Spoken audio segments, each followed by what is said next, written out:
Welcome to my celebrity kitchen equipment. তো চলো বন্ধু আজকে ভিডিও শুরু করা যাক। আর আজকে ভিডিওর মূল বিষয় হলো সুরমা কাউন্টার।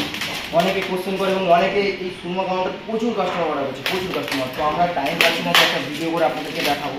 তো আজকে সেই সুরমা কাউন্টার নিয়ে চলে এসেছি এবং ভিডিও আমি আপনাদেরকে দেখাচ্ছি। যদি এই ভিডিও দেখে আপনাদের পছন্দ হয়ে থাকে তো সুরমা কাউন্টার আপনারা অর্ডার করবেন। তো এটা হচ্ছে অটোমেটিকলি, এটা আপনাদেরকে হাত দিয়ে ঘোরাতে হবে না। এটা বুঝতে পারছি, এই মালটা আমি আপনাকে এখানে দেখিয়ে দিচ্ছি, কারণ আমাদের কাছে এখন তো সুরমার মাংস নেই, তো সেই জন্য আর কি মাংস দিয়ে দেখানো যায় না। তো এই জন্য এটা আমি আপনাকে এটা দিয়েছি মানে আপনারা যাতে বুঝতে পারেন। আর এখানে আপনার সুইচ আছে, আর এটা দুটো আপনার ধাপা বার্নার আছে, ঠিক আছে। এই বার্নারগুলো আপনাকে শোরমাটাকে ভালোভাবে রোস্ট করবে।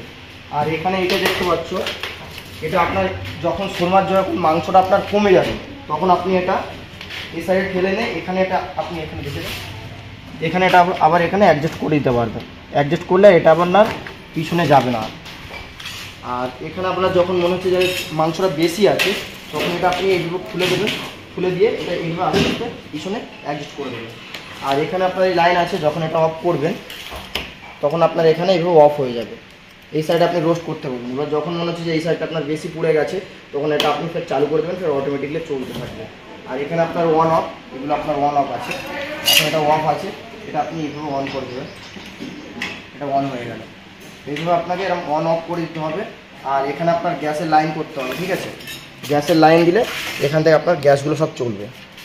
আর এখানেই যখন আপনার এই যে রোস্ট হবে, যখন এই শোরমার যে মাংসটা যখন রোস্ট করার সময় যে তেলটা আপনার অয়েলটা যখন এখানে পড়বে, এই অয়েলটা আপনার এখান থেকে পড়ে যাবে, মানে এখান থেকে নিচে যে আপনার ট্রে করা রয়েছে ট্রেতে আপনার পড়বে। এই ট্রেটা আপনি পরে সাফও করতে পারবেন। আর এটা পুরো ব্যাকগ্রাউন্ডের ফিচার্সটা দেখিয়ে দাও। এখানে দেখতে দাও, এটা পুরোটা বিয়ারিং আছে।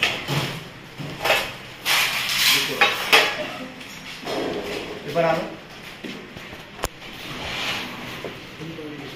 আর এখানে যখন মনে হচ্ছে যে আপনার এখন আর সুরমা মেশিনটা যখন মাংসটা লাগাবেন, ঠিক আছে, তখন এটা আপনি অফ করে দিয়েছেন। অফ করে দিয়ে আপনি এটা খুলে নিতে পারবেন। খুলে নিয়ে এখানে মাংস লাগিয়ে এবার আপনি এখানে এগুলো আপনি অ্যাডজাস্ট করে লাগিয়ে দেবেন।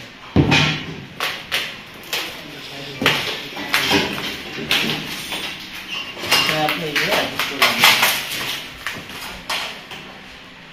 তো ভিডিওটি হচ্ছে এই পর্যন্ত, দেখা হচ্ছে ভিডিওতে। বাই।